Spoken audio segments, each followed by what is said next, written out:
Дальше. В данное время договорились увеличение тарифа до 15 сом. Они доказали нам, почему они поднимают 12 сом. С 2012 года этот тариф не поднимался. И они по полочкам мне доказали, что поднялся. Инфляция, моторное масло, там запчасти, со всего света они доказали. И еще будет обсуждение, конечно. Есть процедура, как это будем делать. Первое, я отправляю письмо завтра в Министерство экономики на поднятие тарифа 15 сом. А там Министерство экономики создаст группу, изучит все это, после этого она поступает письмо обратно к нам. И мы это письмо, это увеличение тарифа отправляем в Горкеңеш, и городской Кеңеш примет решение, как дальше будет двигаться. Это приблизительно займет 3 месяца. Где-то в начале мая это все вопросы будут решаться. Значит, маршрутники нас поддержали, и они с завтрашнего дня будут работать. А у вас какие? Значит, мындай. Biz азыр 15 сомго көтөрүү боюнча тарифти макулдашылды эки тарап. Биз муну эмне себептен 15 сом дегенде алар баардыгын мага айтып беришти. Инфляцияны айтып беришти, тарифтин көтөрүлүшүн айтып беришти, канчага көтөрүлдү, эмне болду, мотору, запчастары баардыгы. Анан буларды жаман көрбөңүздөр деп алар мен аркылуу айтып койгону өтүнүштү. Өзүңүздөр билгендей, мэрия азыркы убакта өзү муниципалдык транспорт алып келе албайт. Бизде акча жок. Бир автобусту алып келиш үчүн $80.000 керек. 100 автобуска $8 миллион. Пандемиянын негизинде андан кийинки мына эки элдик толкундоолордо мэрияда мындай мүмкүнчүлүк жок. Муну да алар туура түшүнүп атышат. Ошон үчүн алар айла жоктун оокаты деп ушуну мага айтып атышат. Биз азыр Министерство экономикага муну жиберебиз. Министерство экономика баягы анализин жүргүзүп баары бүтүргөндөн кийин бизге бул кагазды кайра жиберет. Алар комиссия түшөт, экономикалык анализ кылышат. Андан кийин мэрия аны алат дагы өзү Горкеңешке жиберебиз. Горкеңеш андан кийин бул маселени кандай чечет, анын Горкеңештин депутаттары чечет. Кайсы убактан баштап? Мисалы мен эртең же бүрсү күнү бул катты Министерство экономикага жиберем. Анан алар 1 ай, 1,5 айдын ичинде жана анализин чыгарып беришет. Ал келген катты мен Горкеңешке киргизем. Горкеңеш 1 айлык элдик талкууга коет. 1 айдан кийин анан сессияга коюп, сессиядан бул тарифти чечет. Владимир Рудович, будет ли повышение на муниципальный транспорт, раз повысится на проезд в маршрутках?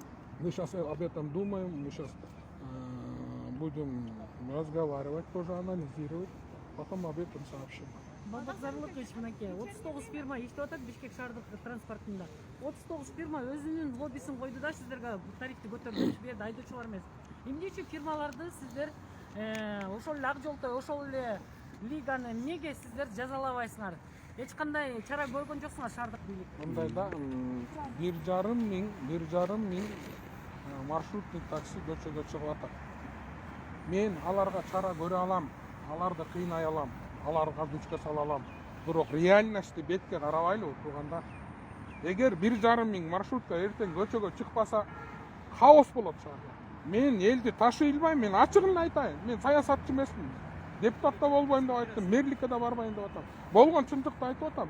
100 автобус менен, 150 маршрутка менен, троллейбус менен кантип ташыйм? Мына мен маршруткаларга наоборот рахмат айтышым керек. Мага колдоп, бизди колдоп ушунча ташып беришти. 7 жыл, 8 жылдан бери бир да проездди көтөргөн жокпуз. Эми муниципалдык транспортко биз дотация берип атабыз да. Зарплата төлөп берип атабыз. А буларга ким зарплата төлөп берип атат? Эч ким төлөгөн жок да, булар өзүн бала бакырасын багып атат. 1,5 миллион элдин кызыкчылыгынан ошондо 1,5 айдоочунун кызыкчылыгы өйдө турабы? Мен аларды айттым. Мен айттым, силер дедим. Мына 1500 киши дедим. 1,5 миллион элди азапка салып атасыңар. Эми аларды айтып атат, силер да бизди туура түшүнгүлөчү дейт. Биз да бала бакырабызды багышыбыз керек. Не только 1,5, башка 1,5-нын жанында да 2-ден 3-тен киши бар. Мен айттым, силер элди колдоп койбойсуңар, ушунча кыйынчылыкта эмнеге ушинтип атасыңар деп мен аларга да айттым.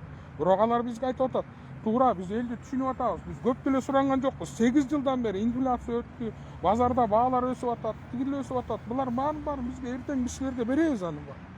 Анан алар айткандан кийин мен аларга эми аларда ар бир жаран адам да мындай карасаң кыргызча айтканда бир бетиңди тоссоң бир бетин калат дегендей эле кеп болуп атат да. Эми мунун баарын кеңешебиз, министерство экономика бар. Бирок да шаардык транспортто коррупциялык схема бар да, бул жерде 39 фирма сиздерди жана жүргүнчүлөрдү мындай барымтага алгандай эле өздөрүнүн кызыкчылыгын коргоп атышат да. Булар Бирок бул боюнча антимонополияда иштей алган эмес да. ошон үчүн Тартиптерди катаалдаштыруу боюнча сиздин кандай сунушуңуз бар? Ошон үчүн биз министерство экономикага бул тарифти жиберебиз. Эгер алар кандайдыр бир коррупциялык элемент көрсө же кандайдыр бир таасир көрсө, анда булар өзүнүн чечимин чыгарып беришет. Бирок мен бүгүн айттым. Мындан управление бүгүн транспортка мына Октябрь районунун зам акимин Акматбаевди бүгүн управление транспортка начальник кылып дайындады.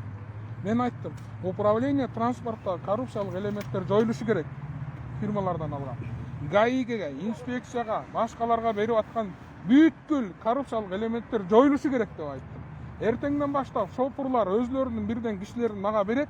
Мен аны транспорттагы шопурлар менен транспорт жагынан даже советник кылып алайын. Ичмерден бергиле. Алар айтып атат, биз мэрияга мынча берчүбүз, тиге мынча берип атабыз, буга мынча. Ошонун баарын ачалы. Бул коррупциялык элементтер жок кылалы деп атам мен. Ошондо гана болуп туруп булар айтып атат, 1-2 жылдан кийин биздин маршруткалар тегле жок болот деп атат. Кантип жок болот балбаксанын? Эски дейт, талкаланып атат, запчас ала албай атабыз. Булар айтып атат, биз деле жакшынакай жуулган, таза маршруткаларга ташыгыбыз келет. Бирок аларды биз жасай албай атабыз. Бизге берген акча биздин тариф ылдый түшүп атат. Жок болот. Эгерде 15 сомго көтөрүлсө, анда айдоочулар маршрутканын ичиндеги орундарга гана элдер ошон орундарга гана отуруш Эми керек. бул тарифти мен азыр берем. Бул азыр көтөрүлөт, мына бүгүн эле көтөрүлө болот деген ой жок. Июнь айына, май айына чейин барышы мүмкүн. Ал эми ошол убак келгенде, эми алардын да өзлөрүнүн процедурный бар да, мен да аларга айттым, тартипти бузбаш керек, ар орундуктарга отургуш керек. Эми убакыт келди, силер да жаңы маршруткаларга отургушуңар керек. Кааласаңар 5тен 6тан чогултуп алып, газовый автобус алып, линияларга кошулгула деп айтып атам мен аларга. 15 а вечером? Одинаково. 15 сом күндүзү кечки тариф кандай болот? Да, пенсионеры и школьники, там мы сейчас разговариваем, может быть 8 сомов будет максимально. Да, пенсионерам и школьникам будет там 8 сомов, может. Да, вот именно аярлуу жарандарга мурун социалдык коргоочу болгон нерселердин баары ошол бойдон калат. Алар көтөрүлбөйт, аларга тариф. Мурда кандай болсо демек. Шаар башчысы катары ошо кече күндөн бери, бүгүндөн бери, 2 күндөн бери транспортты кыймылга келтирбеген шаар жанагы фирмаларына сиз кандай чара колдонуу боюнча мындай деди. УКМКга кайрылдыңыз. Ооба, мен айттым.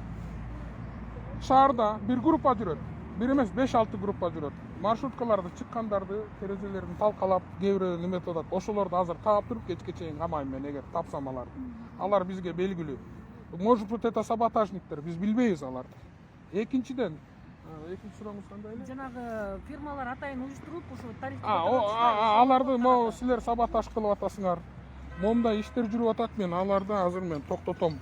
Аларды керек болсо камаймын деп айттым. Бирок алар айтты, алар биз эмеспиз деп. Бирок кээ бир оюн айткан шопурларды, водительдерди мындай кодулоо иши болбойт. Мен ага жол бербейм. Ар ким өзүнүн оюн айтыш керек. Мурунку бийликтеги болуп оюн айткан, пикирин айтканда эле камай берсек, эртең эмне болот бул жашоо? Биз эмне үчүн күрөштүк анда? Эми коомдук транспорт маселеси эмне? Бул Коомдук водительдердин иш таштоосу бул биринчи жолкусу эмес да. Чилдеде постоянно кайталанат да. Эми мындай коомдук транспортту мындай кылабыз. Биз азыр колубуздан келишинче шаарда мына эмне үчүн мен Ош базарына барып муниципалдык рынокто өзүм алып атам. Эгер Ош базарында муниципалдык рынокто өзүм алсам бир 30 миллион сом түшөт экен казынага. Дордойдогу рынок. Ушундай жерлерди алып, өзүм акча таап муниципалдык транспорт сатып алганга аракет кылам. Ошол эле убакта газ менен электричество менен жүргөн 30 линияны берейин деп атам аутсорсингге. Башка фирмалар келсин, газ менен автобус менен жүргөндөрдү алып келип иштетсин деп атам.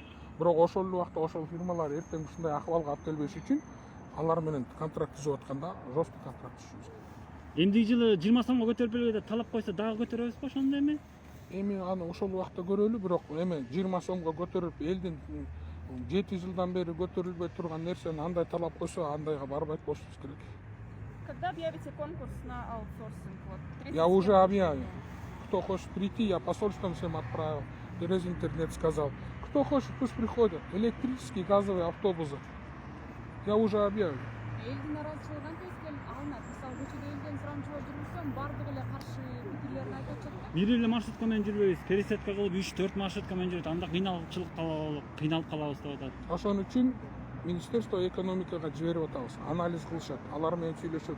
Может быть, бул маршруттуктар менен дагы сүйлөшөбүз. Мен аларга мынтип айттым. Ачыгын айтайын. Бул жерде жашыра турган эч нерсе жок. Саат 8ге чейин 12 сом кылгыла дедим. 8ден кийин 15 сом кылгыла дедим. Аны да айттым ал пикирди да. Алар айтты.